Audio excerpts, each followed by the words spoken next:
you confused by what shutter speed you should be using? Do you avoid the issue by avoiding manual mode altogether?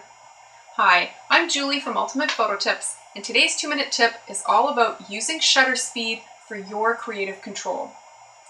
You can get to the correct exposure in any number of combinations of shutter speed and aperture.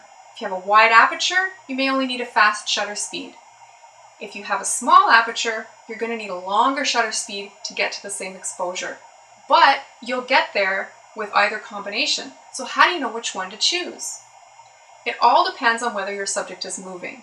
If subject's not moving, the shutter speed's not going to make any difference.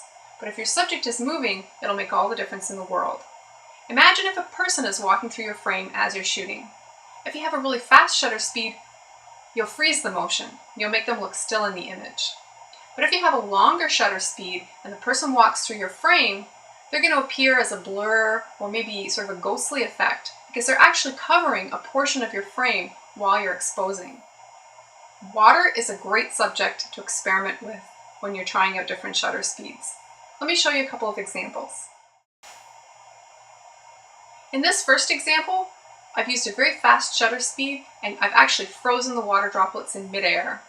You wouldn't normally see them like that, but this is the result of a fast shutter speed. In this example, I've used a little bit longer shutter speed, and although there's still a bit of detail in the waves, the water is starting to smooth out.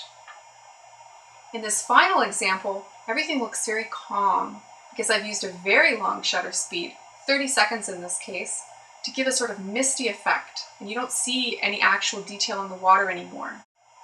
So what is the right shutter speed? Well, by now you probably know there is no right or wrong. It's all about the story that you want to tell.